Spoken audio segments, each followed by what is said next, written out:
With the upcoming presidential election only weeks away, Winthrop helps prepare voters. And the campus community gets a lesson on civil discourse.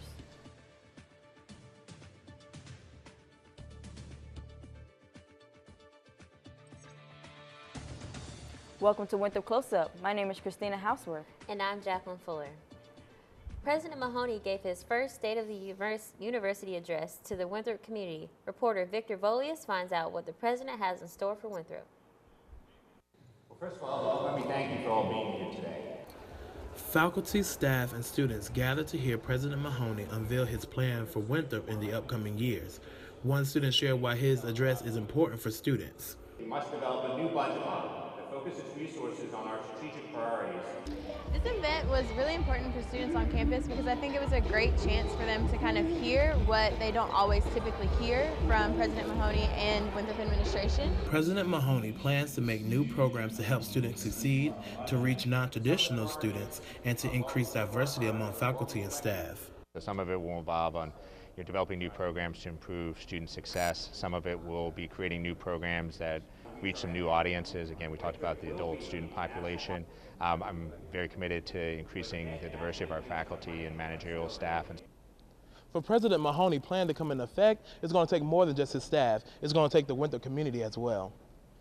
In general, it's important for us as faculty and staff to kind of be in sync with where the president is so that we feel like, as he said, we're working at this together. We all have a part to play. Students and faculty walked away from the event ready to embrace the new direction Mahoney is taking Winthrop. Victor Volius, Winthrop Close Up. For more information on President Mahoney's plan, you can visit the President's page on Winthrop's website. Winthrop Xi Phi chapter of Alpha Phi Alpha fraternity held a free culture event and a voter registration drive in Dean's Place. A voteless people is a hopeless people. Selected a representative from both election parties. Students were able to ask questions concerning the upcoming election. Dr. John Holder says voters need to be aware of their choices.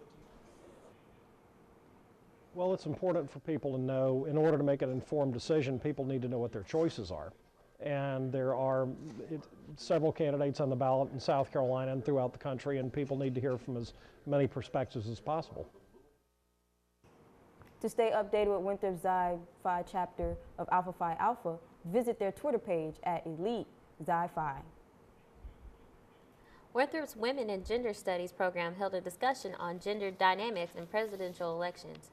Lecturer Karen Kudrowski says voters need to understand the context of their vote. In order to be an educated voter, I think you need to understand not just what the issues are, but also the context, the historical context of a presidential election.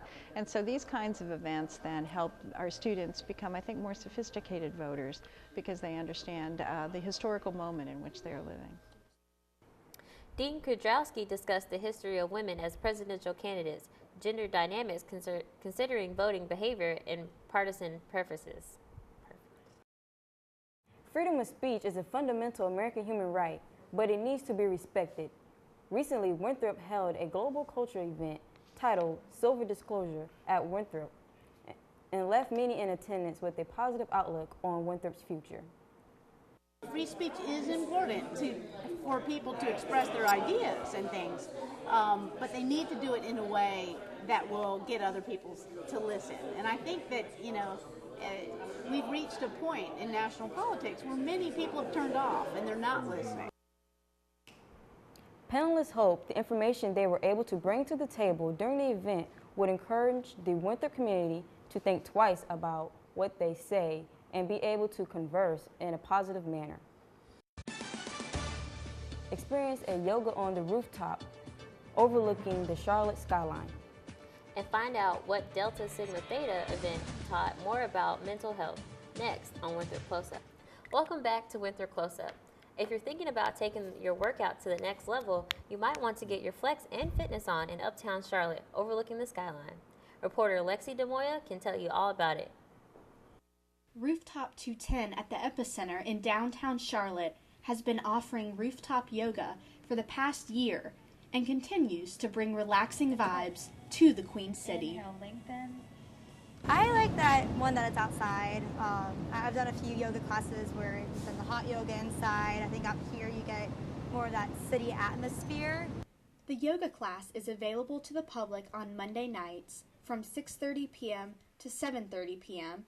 and the cost to participate is $5. The yoga class is in the middle of the city, so it's really cool to see the skyline. The benefits of yoga help both instant gratification and also transformation. Both are important for your body. Yoga does more than burn calories and tone muscles. It is a total mind-body workout that combines strengthening and stretching poses with deep breathing and relaxation. Crowd that comes out to this class aren't always your typical yogis from the studio. There's a lot of first-time students, a lot of people that, want to have a drink and enjoy the city view and have a good time. So it really connects people from all aspects of community, and it's empowering. There are more than 100 different forms of yoga.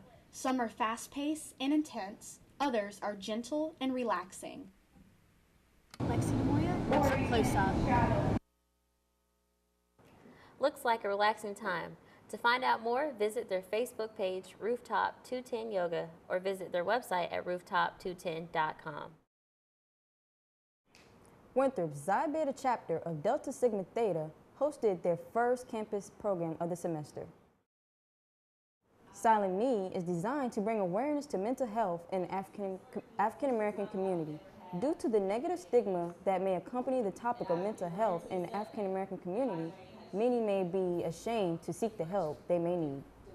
Sturkey encourages students to become transparent with their mental disorder and to support their fellow family and peers when they take the step to speak out. To learn more about Sturkey and her journey, visit her blog at thesilentme.weebly.com. AIDS is just a number to the seniors of Carolina Garden Assisted Living Home. Reporter Ashley Briggs gets physical with the elderly.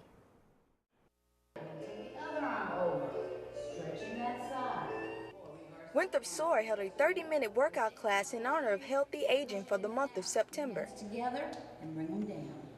Well, September is Healthy Aging Month, so they gave me the idea that just because certain people are a certain age, you shouldn't stop exercising or getting out and working out, so we bring the workout to them.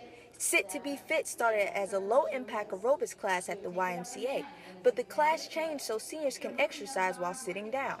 One student says she is passionate about socializing with the elderly, so she had to be here. Well, I know from experience that most people don't come and visit the elderly, so to get to interact with them, get them excited, and to work out at the same time is it's rewarding for me and them. AgingCare.com suggests 3 30-minute workouts for the elderly, upper body workouts, leg workouts, and to help cope with arthritis, crumble a bag. All of this is helpful because the more you move, the more active you are, the better your system is because you keep everything working. If you sit still all the time, you just get stiff. These exercises allow seniors to do power-ups and cool-downs from their walkers and wheelchairs. Ashley Briggs, Winthrop Close Up. To learn more about SOAR's upcoming events, visit soar11.wixsite.com. Find out what students are telling on a Tuesday. And why students are complaining about campus parking. Welcome back to Close Up. Do you want to make a difference on campus? The Council of Student Leaders are giving you the opportunity. CSL met with students in Diggs Tuesday during common time to discuss important issues on campus. Okay, so Tell It All Tuesday is where we allow students to voice their opinion about our campus. So we ask students different questions. They can give their suggestions on how we can improve our campus, how we can improve their overall experience here at Winthrop University. Tell It All Tuesdays takes place every week during common time. Parking on Winthrop's campus seems to be a growing pain for students. There are over 3,500 parking spaces, but they are not where students want them to be. Chief Zebedes says students have a walking problem. So it's not that far of a walk, even if you have to park and walk a little ways. You go to Clemson, you go to USC, you got to get buses to get from places there. So it's a lot bigger and a lot farther to walk, but it's not that far of a walk. Campus Police provided a parking map for students to learn more about parking on campus. Visit www.winthrop.edu/parking. 18 young men danced, posed, and demonstrated their knowledge that as they competed in Delta Zeta's Big Man on Campus. The male pageant raised money not just for Delta Zeta's philanthropy, but also 5% of the proceeds will go towards the winner's choice of charity. My favorite part of Big Man on Campus is just seeing how the guys get into it. They all have so much fun and really enjoy themselves on stage. And as planning the event, that's really what I love about it, is seeing them enjoy it. Winthrop Close Up would like to congratulate all the winners in the new Big Man on Campus, Jameel Creech, as he takes his new reign. Delta Zeta raised more than $4,000 from Big Man on Campus, and the money will go towards their philanthropy, the Starkey Hearing Foundation. I think students might have to say a little more than it's just a walking problem for parking. Yes, and Delta Zeta did raise a lot of money for their charity. Congratulations. Well, follow Winthrop Close Up on Facebook and Twitter. We'll see you next time.